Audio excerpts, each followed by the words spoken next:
So I know what you're probably thinking. I gave up my job and I'm now mining coal. It'd be a good guess because I'm covered in coal dirt, but that is not the case.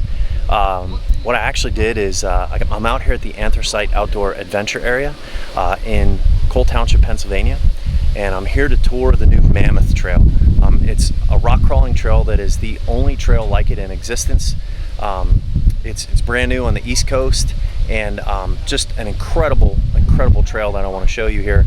I just so happen to be riding my my Can-Am Renegade XXC, following operations manager Dave Porzy, who happens to be in a Kawasaki KRX 1000 with 35. So that thing's kicking off a little bit of dust, and I did not think far enough ahead to bring something to wash my face. So you're getting the au natural here. So let's go up and talk to Porzy. He can tell us a little bit more about this trail, and we'll take a look at it through some vantage points along the way. Hi, I'm Dave, Director of Operations for the Anthracite Outdoor Adventure Area, and welcome to the Mammoth. Arguably the world's largest man-made rock obstacle in the United States and the world. This project was brought to you by DEP, Bureau of Abandoned Mine Reclamation, that filled in a water impoundment here on the property that had 110-foot high walls and water in the base. DEP was able to create a 4,400-foot extreme rock trail here at the Anthracite Outdoor Adventure Area. And to give you scale on this, the smallest boulder is about the size of a Volkswagen Beetle bug, and then anything bigger. They filled 2.9 million cubic yards of material took to fill the hole that used to be called, as the locals, the caves. It was a water impoundment where we used to go and swim and party when we were kids. But now we were able to turn it into a major recreation area for extreme rock crawling. We have had vehicles all over the United States come out to challenge this, and a lot of them have failed because of the extreme nature of this rock obstacle. And where we're standing now is the entrance, and this really isn't it. You'll see a little bit further in the video of how gnarly, and that was put into the bid spec for construction, the trail really becomes. Yeah. So this was just essentially overburden that you kind of just stacked at the beginning. Yeah. This kind of give people a little bit of false sense of security, accomplishment. A little bit. Yeah. When they get in here and they get on it, say, oh, it's not too bad. The further you get, the worse it gets. And at about a quarter mile in, we have an area that's called Gut Check. That's the first bailout section of the trail. And most users, it's taken them over 3 hours to get to that portion. How far is that? Gut Check is about 250 yards from the start. So it's you're not in there very, very far. Yeah. So one of the things that we discussed was we have a Maverick XRC rock crawler. Mm-hmm. And that's not for here. Not for so here. No, you know, looking at it from here, you need probably what size tire? Well, minimum we put out there 37-inch tall tire. Yeah. But realistically, you need to be on a set of 42 or bigger stickies. Yeah. Purpose-built tire. Four-wheel steering. Cage, you know, all the standard safety stuff. Yeah. You know, we had a gentleman by the name of Charlie Melchner Jr., 14 years old, him and his dad, professional rock crawlers, come in here with a little moon buggy. Yep. On portaled axles, Ecotech supercharged engine, and they ran the 4,400 feet in about 3.5 hours. Yeah. Which was quite an accomplishment, and that was a full-blown buggy. Right. Coming in. Purpose-built. Purpose-built to do this with right. the spotter. Yeah. Coming into this, it's not for a full-bodied machine. You know, I've had a lot of people say I can go in there on my UTV on 35s. I can get in there on my JK on 37s. No, you can't. It's not for you. This was purposely built for the extreme buggy style trail. Yep. And like I said, when you get in and see a little bit further into the Mammoth Trail, the height of the climbs and the severity of the boulders and the gaps between the rocks, you'll get the idea. This isn't for the faint of heart. Yep. So two questions I thought to ask Porzy here as we're ready to go to the next stop was, number one, how long is it? I don't think we talked about that. And number two, how did it get the name Mammoth Trail? So if you're from the coal region of Pennsylvania, that name is synonymous with some stuff, and I haven't heard anybody really talk about that, so I want him to touch on that a little bit. Total linear foot footage in a straight line of the Mammoth is around 4,400 feet. If you add in the 4 optional hill climbs, along with a new section of trail that we still have yet to open, you're roughly looking at around 6,600 feet of total extreme rock trail. Now, the name the Mammoth, we wanted to keep things here with our anthracite heritage. You know, our name is the Anthracite Outdoor Adventure Area. The area where this pit was also part of the Mammoth vein of coal. So we wanted to keep that namesake with our entire anthracite heritage. So and the anthracite vein did not get its name because it was tiny, correct? Right, that's exactly right. Yeah, the anthracite Mammoth vein was absolutely a gigantic vein of coal. Yeah, it was mammoth. It was they mammoth. might say. Exactly. No pun intended. All right.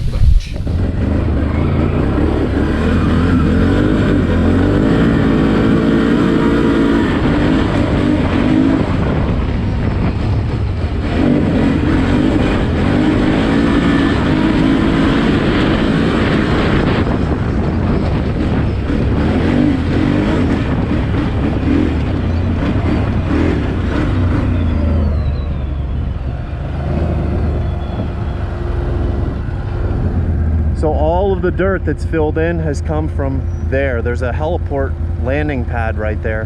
That was a huge mountain, 110 feet taller than what it is. That's where they got the fill to put inside of here.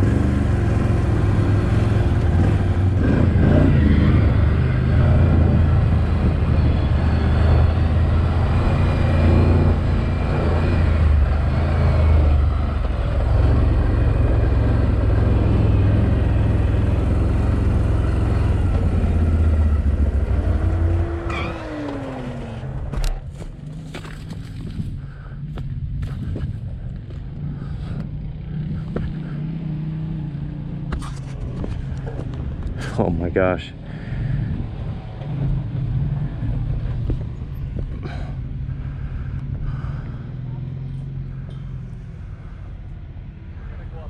So we came from down here. Huge rocks. I mean, these are as big as cars, honestly. That's as big as a Volkswagen bus. That's probably close to a 10-foot drop down in here. I mean, this is the real deal. Try and get back. You can go up. Rock crawler, Can-Am rock crawler. There's no way we would attempt to run that here.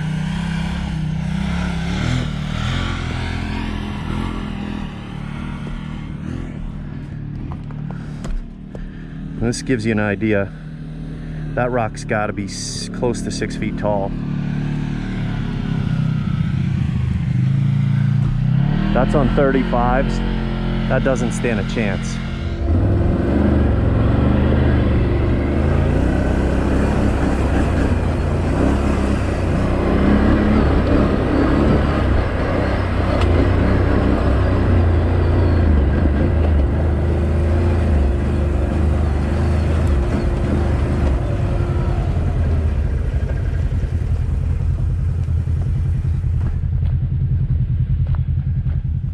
Actually, right there is where the Stone Spring is. Okay. Just so, to give you a reference. Yeah, so for people looking to see it without actually getting into it, they would follow Trail 101, or they would come out around the whaleback and come up this access trail and over here to the old overlook. Okay, that's way up on top there. Way up on top that they can see the here. So all the way down here, you can see the water sort of at the beginning of the trail. That's where we started filming. That's where I interviewed Porzy. We're probably, what, about 200, 250 yards. And this is a ridiculous incline right here. And you're saying that they made it up that? Yes, we've had 2 vehicles make it up this, 3 vehicles make it up this. Out of the, I believe, 20 to 25 vehicles that have attempted Wow. it, only 3, I believe, have made it up here and into the next section. And this is where a lot of the photography was taken, and people were, you know, on the social media side of it saying, oh, they're RC cars in a swale at the trailhead. No, this is the real deal, as you can see. you know, the size of these rocks and the holes between them and things like that.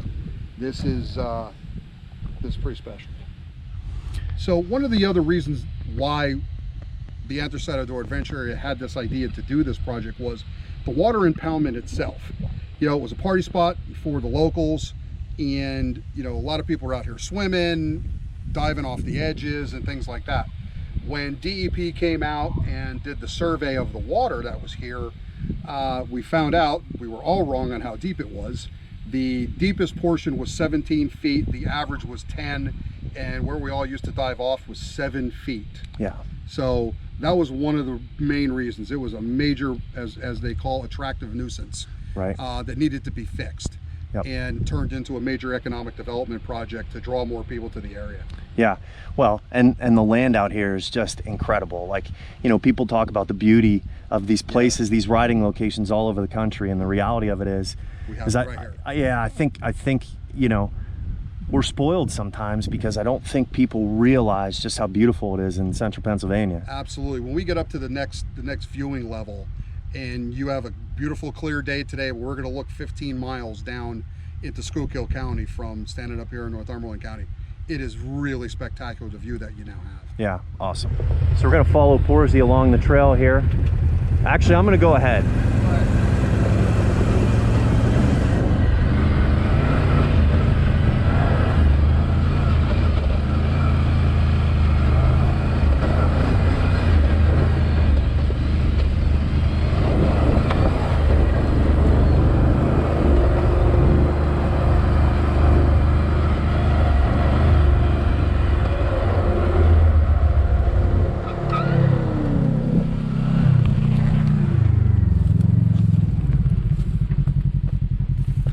Nice little water obstacle here. Not super deep, but wet tires on those rocks gives it just another level of challenge. So come into a little water obstacle here, into a short section of rocks, into another water obstacle, and then it goes on a pretty steep incline. That has to be, oh boy, I'll bet you 40 feet or 40 degrees, maybe a little steeper. We'll go take a look at it.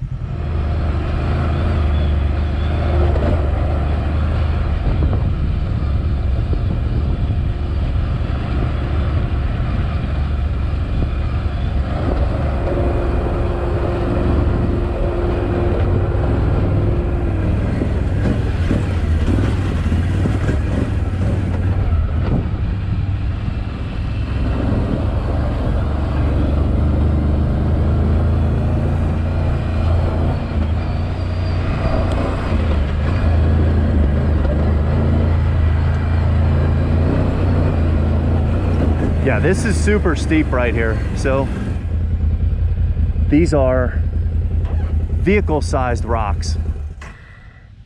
These are vehicle-sized rocks here. And this is super steep. I don't know that in two-wheel drive I could stop on it and then start back out without spinning. So just incredible. I'm gonna try and get up here on the top.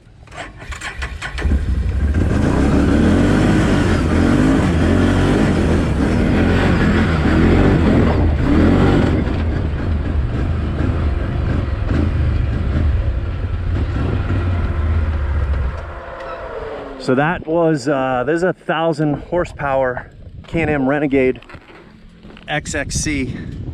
I had to give it the beans to get up over that hill, and that's without any of the rocks. Very steep.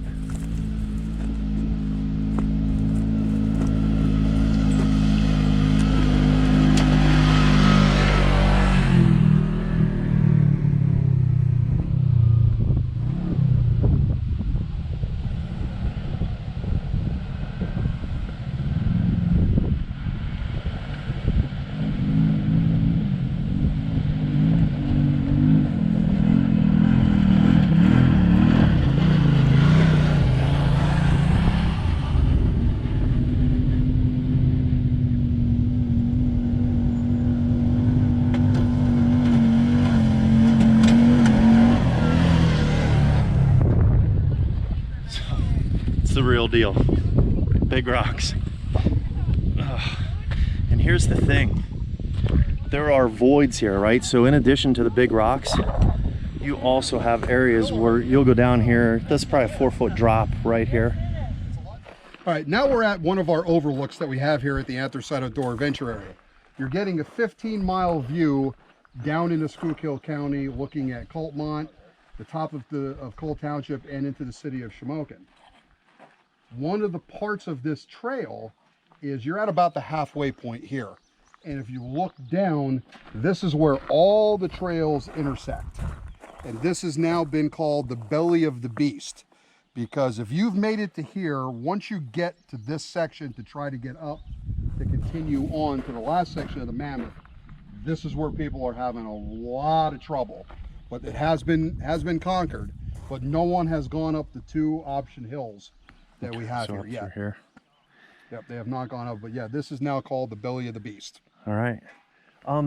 Restroom facility. You said you're going to have a restroom facility out here in the middle of the trail system. Yes, what we did was, you know, if you've ridden at the AOAA, you know, if you're on the Eastern Reserve, you can get back to the trailhead to use the facilities there in about 20 to 25 minutes.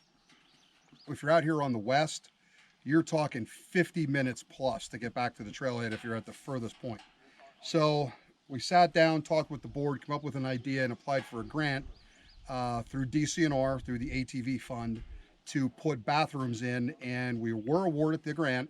We were going to put bathrooms in at the lower portion on the trail for people to use, and hopefully that will be in probably middle of next year. Okay. So we're really happy about getting that in. We had to wait till the Mammoth project was finished. Yep. And now we're gonna move on with that one. And you're talking about legit bathrooms Legit with, bathrooms. yeah. They will actually have stalls, and it's not gonna be a Job Johnny in the middle of nowhere. They are going to be legit, basically state park style bathrooms. How you getting power to them?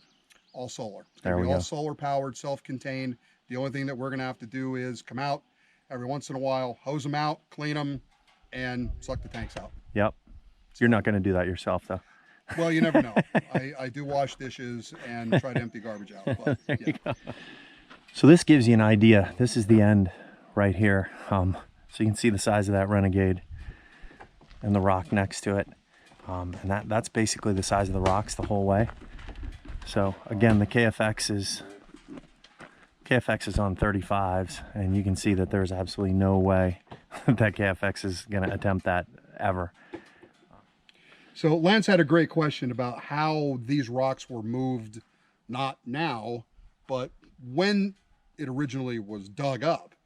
And this area, when it was mined, you got to think about it, that the equipment that those miners had then was chain-driven, steam-powered shovels, dragline shovels and dump trucks and things like that. And it's amazing that they were able to move these style of rocks out of these pits to get to the coal, and the equipment survived it. You know, this project itself here, you know, took 2.5 years, and they were using 4 D11s and 777 Caterpillars hauling the rock for 2.5 years to do this. So that's 2.5 years with modern equipment, and you can only imagine what it was like way back when in the 40s when they did this stuff. Yeah, and some of these rocks to get to here, it's probably a mile. Over a mile, they were hauling them. Yeah.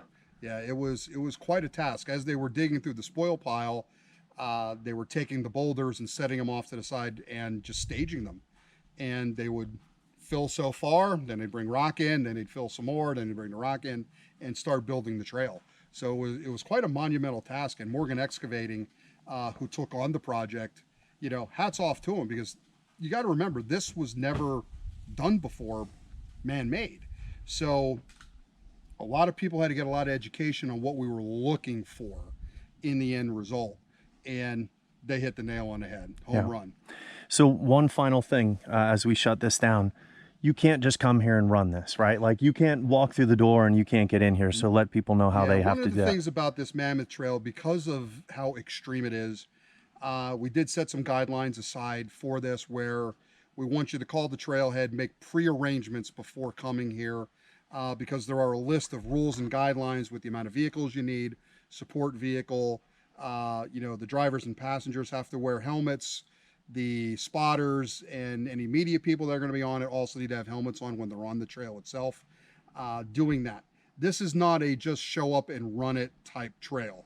this is something that you need to plan out, have the right vehicles with you in order to tackle this. There we go. All right, good deal.